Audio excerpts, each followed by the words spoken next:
اعوذ باللہ من الشیطان الرجیم بسم اللہ الرحمن الرحیم رب اشرح لی صدری ویسر لی امری واحلل عقدۃ من لسانی یفقہوا قولی واجعل لی وزیرا من اہلی رب زدنا علما اللہم فقہنا فی الدین آمین یا رب العالمین۔ السلام علیکم ورحمۃ اللہ وبرکاتہ۔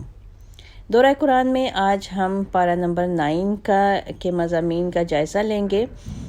پارہ 9 میں سورہ اعراف کا بقیہ حصہ ہے اور اس کے بعد سورہ انفال شروع ہوتی ہے۔ اس پارے کے آغاز میں چونکہ سورۃ اعراف کا ابھی بقیہ حصہ موجود ہے تو آغاز میں ہی اللہ تعالیٰ نے حضرت شعیب علیہ السلام کے واقعہ کو رکھا ہے اور جناب شعیب علیہ السلام کی قوم کے لوگ مال کی محبت میں اندھے ہو چکے تھے اور اس وجہ سے حلال و حرام کی تمیز کو بھلا چکے تھے۔ حضرت شعیب علیہ السلام نے جب ان کو پورا تولنے اور ماپنے کا حکم دیا تو انہوں نے ایک دوسرے کو مخاطب ہو کر کہا کہ اگر تم نے شعیب علیہ السلام کی پیروی کی تو گھاٹے میں پڑ جاؤ گے۔ اللہ تعالیٰ کہتے ہیں کہ حقیقی خسارہ اور گھاٹا تو شعیب علیہ السلام کو جھٹلانے والوں کے لیے تھا۔ اس کے بعد کی آیات میں اللہ تعالیٰ نے آسمانی برکتیں حاصل کرنے کا ذریعہ بتایا اور کہا کہ اگر بستیوں کے رہنے والے ایمان اور تقوی اختیار کریں تو اللہ تعالیٰ ان کے لیے آسمان اور زمین سے برکتوں کے دروازے کھول دے گا، لیکن چونکہ وہ اللہ کے احکامات کو جھٹلاتے ہیں اس لیے اللہ تعالیٰ ان پر گرفت کرتے ہیں۔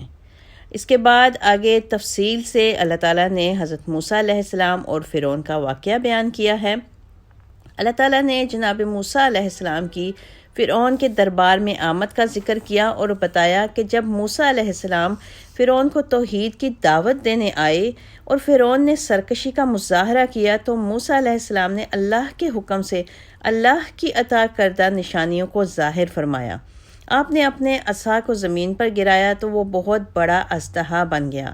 پھر آپ نے اپنے خالی ہاتھ کو اپنی بغل میں ڈال کر باہر نکالا تو وہ روشن ہو گیا۔ اللہ تعالیٰ کی اتنی واضح نشانیوں کو دیکھ کر بھی فرعون اور اس کے ماننے والے سرکشی پر ڈرے رہے اور حضرت موسیٰ علیہ السلام اور ان کے بھائی ہارون علیہ السلام کو جادوگر قرار دے دیا۔ فرعون نے اپنے درباریوں سے مشورہ کرنے کے بعد مصر کے ایک بہت بڑے میدان کو مقابلے کے میدان کے طور پر منتخب کیا اور سلطنت میں منادی کروا دی کہ تمام جادوگر وسیع میدان میں جمع ہو جائیں۔ جب سلطنت کے تمام جادوگر فرعون کے پاس پہنچے تو فرعون نے انہیں کہا کہ اگر تم موسیٰ علیہ السلام پر غالب آ گئے تو میں تمہیں اپنے مقربین میں شامل کر لوں گا۔ وسیع میدان میں حق اور باطل کے عظیم و شان مارکے کا بندوبست کیا گیا۔ جادوگروں نے پہلے اپنی جادوگری کا مظاہرہ کیا اور اپنی رسیوں کو زمین پر گرا دیا۔ تمام رسیاں دیکھنے والوں کے لیے سانپ بن گئیں۔ وقتی طور پر حضرت موسیٰ علیہ السلام کی آنکھیں بھی جادو سے متاثر ہو گئیں۔ اللہ تعالیٰ نے ان پر وحی نازل فرمائی کہ آپ اپنے عصا کو زمین پر پھینکیں۔ جب حضرت موسیٰ علیہ السلام نے اپنے عصا کو زمین پر پھینکا تو وہ بہت بڑا اژدہا بن گیا اور ساری رسیوں کو نگل گیا۔ جادوگروں نے عصا کو اژدہا بنتے ہوئے دیکھا تو وہ سمجھ گئے کہ یہ جادو کی کرشمہ سازی نہیں بلکہ معجزاتی اثرات ہیں۔ وہ فوراً سے پہلے اللہ تعالیٰ کی بارگاہ میں سجدہ ریز ہو گئے اور کہنے لگے کہ ہم موسیٰ اور ہارون کے پروردگار پر ایمان لے آئے۔ اس سارے منظر کو دیکھ کر فرعون غصے سے آگ بگولا ہو گیا اور بجائے حق کو قبول کرنے کے وہ دھمکیاں دینے پر اتر آیا اور جادوگروں سے کہنے لگا کہ موسیٰ تمہارا ہی بڑا ہے اور تم پہلے ہی سے اس کے ساتھ ملے ہوئے تھے۔ میں تمہارے ہاتھوں اور پاؤں کو کاٹ دوں گا اور تم سب کو سولی پر لٹکا دوں گا۔ بچاؤ کی صرف ایک ہی صورت ہے کہ اپنے موقف سے رجوع کر لو۔ اس پر جادوگروں نے کہا کہ اے فرعون تو ہم سے صرف ہمارے ایمان کی وجہ سے انتقام لے رہا ہے۔ ہم اپنے پروردگار سے دعا کرتے ہیں کہ ہمیں صبر عطا فرما اور ہمیں اسلام پر موت دے۔ پھر اس بارے میں اللہ تعالیٰ نے اس بات کا بھی ذکر کیا کہ اللہ تعالیٰ نے فرعون اور اس کے قبیلے پر مختلف قسم کے عذاب مسلط کیے۔ اللہ تعالیٰ نے کبھی پھلوں کے نقصانات کے ذریعے، کبھی خون کی بارش کے ذریعے اور کبھی جوؤں، مینڈکوں اور ٹڈیوں کی بارش کے ذریعے ان پر اپنے عذاب نازل کیے۔ ہر دفعہ عذاب کو دیکھ کر آل فرعون اپنی اصلاح کا وعدہ کرتے، لیکن جب وہ عذاب ٹل جاتا تو دوبارہ نافرمانی پر آمادہ ہو جاتے، یہاں تک کہ اللہ تعالیٰ نے ان کی نافرمانیوں کی سزا میں ان سب کو سمندر میں غرق کر دیا۔ آگے کی آیات میں حضرت موسیٰ علیہ السلام کا کلام الہی سے سرفراز ہونے کا واقعہ بتایا گیا ہے۔ اللہ تعالیٰ نے ذکر کیا کہ حضرت موسیٰ علیہ السلام کو اپنے سے ہم کلام ہونے کا اللہ تعالیٰ نے شرف عطا کیا، اور 40 روز تک حضرت موسیٰ علیہ السلام اللہ تعالیٰ کے ساتھ ہم کلام ہوتے رہے۔ اسی وجہ سے ان کو کلیم اللہ کا لقب بھی دیا گیا ہے۔ اس کلام کے دوران میں جناب موسیٰ علیہ السلام نے اللہ تعالیٰ سے پوچھا، اے پروردگار، کیا میں تجھ کو دیکھ نہیں سکتا؟ تو اللہ تعالیٰ نے کہا کہ نہیں، لیکن ایک دفعہ کوہ طور پر نظر کریں، اگر یہ اپنی جگہ جمع رہا تو آپ مجھ کو دیکھ سکتے ہیں۔ اللہ تعالیٰ نے جب اپنی تجلیات کو کوہ طور پر گرایا تو کوہ طور ریزہ ریزہ ہو گیا اور حضرت موسیٰ علیہ السلام بے ہوش ہو گئے۔ جب حضرت موسیٰ علیہ السلام ہوش میں آئے تو انہوں نے کہا، اے پروردگار، آپ کی ذات پاک ہے۔ اللہ تعالیٰ نے حضرت موسیٰ علیہ السلام کو کہا، اے موسیٰ، میں نے آپ کو اپنے کلام اور رسالت کے ذریعے سے باقی لوگوں پر فوقیت دی ہے، پس جو کچھ آپ کو تورات کی شکل میں دیا گیا ہے اس کو مضبوطی کے ساتھ تھام لیں اور شکر ادا کرنے والوں میں سے ہو جائیں۔ حضرت موسیٰ علیہ السلام جب کوہ طور پر اللہ تعالیٰ سے ملاقات کے لیے گئے تو آپ کی عدم موجودگی میں حضرت ہارون علیہ السلام کو نگران کے طور پر مقرر کر گئے تھے۔ حضرت موسیٰ علیہ السلام کی عدم موجودگی کا فائدہ اٹھاتے ہوئے سامری جادوگر نے سونے کا ایک بچھڑا بنا کر اس میں جبرائیل علیہ السلام کے قدموں سے مس ہونے والی راکھ کو ڈال کر جادو پھونکا تو اس میں سے حقیقی بچھڑے کی آوازیں آنا شروع ہو گئیں۔ جناب موسیٰ علیہ السلام کی قوم کے لوگوں نے حضرت موسیٰ علیہ السلام کی عدم موجودگی میں اس کو پوجنا شروع کر دیا۔ حضرت ہارون علیہ السلام نے اپنی قوم کے لوگوں کو بہت سمجھایا کہ یہ شرک ہے اور اس سے بچنا چاہیے، لیکن ان نادانوں نے حضرت ہارون علیہ السلام کی نصیحت کو پس پش ڈال دیا، اور حضرت موسیٰ علیہ السلام اللہ تعالیٰ سے ملاقات کے بعد جب تورات کو لیے ہوئے پلٹے تو اپنی قوم کے لوگوں کو شرک کی اس دلدل میں دھنسے ہوئے پایا۔ آپ اس منظر کو دیکھ کر اتنے غضبناک ہوئے کہ آپ نے حضرت ہارون علیہ السلام کی داڑھی کے بالوں کو پکڑ لیا۔ حضرت ہارون علیہ السلام نے حضرت موسیٰ کو کہا کہ اے میرے برادر عزیز، میں نے ان کو بہت سمجھایا لیکن انہوں نے میری کسی نصیحت کو قبول نہ کیا، اور میں نے اس لیے زیادہ اصرار نہیں کیا کہ کہیں آپ یہ نہ کہیں کہ میں نے بنی اسرائیل میں تفرقہ ڈال دیا ہے۔ حضرت موسیٰ علیہ السلام کا غصہ ٹھنڈا ہوا تو آپ نے اپنے اور حضرت ہارون علیہ السلام کے لیے اللہ کی بارگاہ میں دعا مانگی کہ اے پروردگار، ان کو اور فاسقوں کے درمیان تفریق پیدا کر دیں۔ اللہ تعالیٰ کہتے ہیں کہ جن لوگوں نے بچھڑے کی پوجا کی، ان کو اللہ تعالیٰ نے اپنے غضب کا نشانہ بنایا اور دنیا کی ذلت بھی ان کا مقدر بن گئی۔ تاہم جن لوگوں نے اس برے عمل کے بعد توبہ کی اور اللہ پر صحیح طریقے سے ایمان لائے تو اللہ نے ان کو بخش دیا۔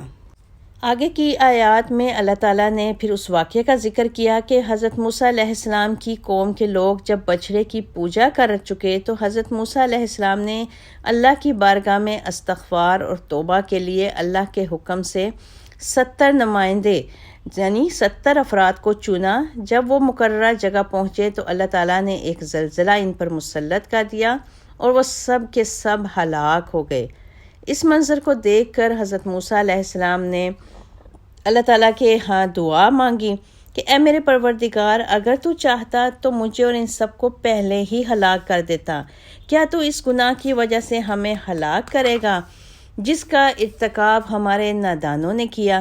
یہ تو تیری طرف سے ایک آزمائش تھی جس میں تو نے انہیں ڈال دیا، ورنہ حقیقت میں گمراہی اور ہدایت تو تیرے اختیار میں ہے۔ اس دعا کے بعد اللہ تعالیٰ نے ان کو دوبارہ زندہ کر دیا۔ اللہ تعالیٰ نے ہفتے کے دن والی آزمائش کا بھی یہاں پہ ذکر کیا کہ سمندر کے کنارے ایک بستی کے رہنے والے یہودیوں کو اللہ تعالیٰ نے ہفتے کو مچھلیوں کے شکار سے روکا، لیکن وہ ہفتے کے دن جال لگا لیتے اور اتوار کو مچھلیاں پکڑ لیتے۔ ان نافرمانوں کو اس بستی کے ایک گروہ نے نیکی کی نصیحت کی، جبکہ ایک گروہ غیر جانبدار تھا۔ غیر جانبدار گروہ نے نصیحت کرنے والے گروہ کو کہا، تم ان لوگوں کو سمجھا کر کیا کر لو گے جو ہلاکت یا اللہ کے عذاب کا نشانہ بننے والے ہیں۔ اس پر نصیحت کرنے والی جماعت نے کہا، اس کار خیر سے ہمارا عذر ثابت ہو جائے گا اور ہماری حجت پوری ہو جائے گی، اور ہو سکتا ہے کہ یہ لوگ بھی راہ راست پر آ جائیں۔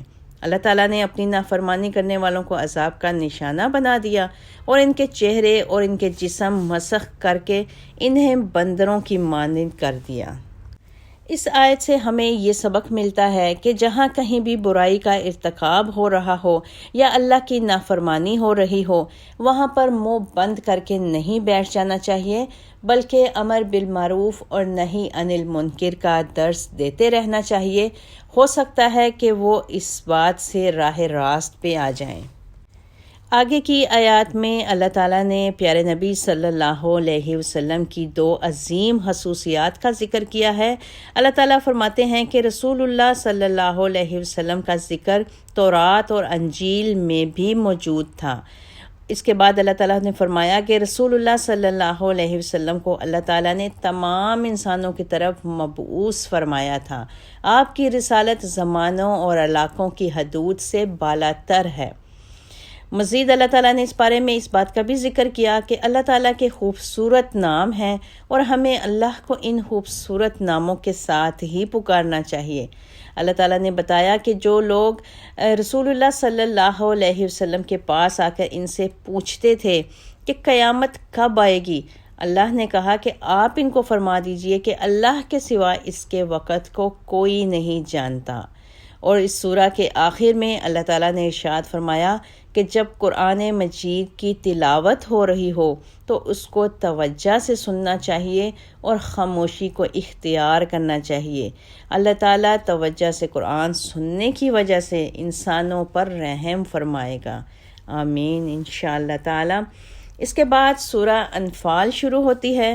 سورۃ انفال میں اللہ تعالیٰ بیان کرتے ہیں کہ اللہ نے بدر کے معرکے میں مسلمانوں کی قلیل تعداد کے باوجود ان کو کافروں پر غالب کیا اور ان کی مدد کے لیے 1000 فرشتے اتارے۔